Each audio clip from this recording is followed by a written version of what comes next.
بسم اللہ الرحمن الرحیم۔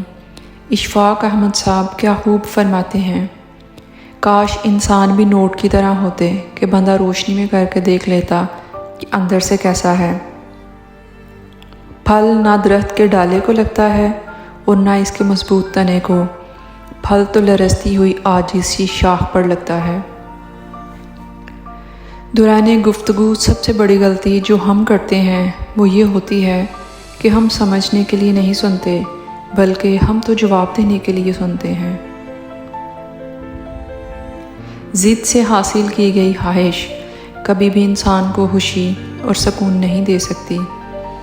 جو تمہارے نصیب میں نہیں وہ تمہیں نہیں ملے گا، پھر چاہے وہ تمہارے دو ہونٹوں کے درمیان میں ہی کیوں نہ ہو۔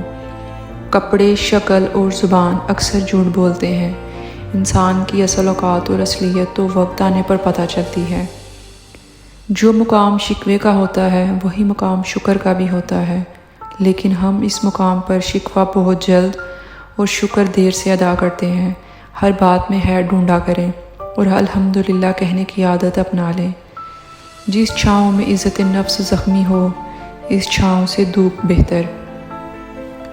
خدا جب مدد کرنے پر آتا ہے نا تو لامعلوم سے بھی کوئی نہ کوئی سبب پیدا کر دیتا ہے اور نہ ہونے سے ہونا نکال دیتا ہے۔ ہمیں خلوص اور اچھائی اپنے الفاظ میں نہیں، اپنی نیت اور فطرت میں پیدا کرنی چاہیے تاکہ ہم لوگوں کے عیب نہیں خوبیاں دیکھ سکیں۔ جیسے ایک چینٹی سمندر کو نہیں سمجھ سکتی، بالکل اسی طرح انسان اللہ تعالیٰ کے راز، افعال، کام اور قانون کو نہیں جان سکتا۔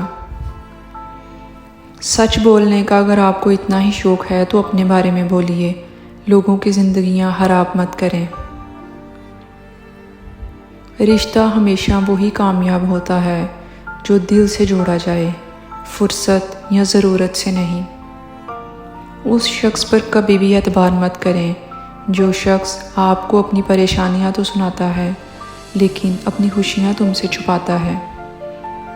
کچھ چیزیں بہت عرصے بعد بھی پلٹ کر شرمندہ کرنے آتی ہیں، خاص طور پر کسی کو دیا ہوا دھوکہ یا کوئی بولا ہوا جھوٹ۔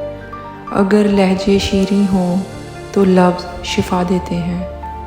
کسی کو اس کی ذات اور لباس کی وجہ سے حقیر نہ سمجھیں، کیونکہ تمہیں دینے والا اور اس کو دینے والا ایک ہی ہے۔ کتنا خوبصورت احساس ہے نا کہ ہم اللہ تعالیٰ سے اپنے دل کی بات کرتے ہیں اور وہ سب کچھ جانتے ہوئے بھی ہمیں سننا پسند کرتا ہے۔ پلیز ہماری ویڈیو کو لائک اور شیئر کر دیں اور ہمارے چینل کو سبسکرائب کر کے ہمیں سپورٹ کریں۔ Thank you. اللہ آپ کا حامی و ناصر۔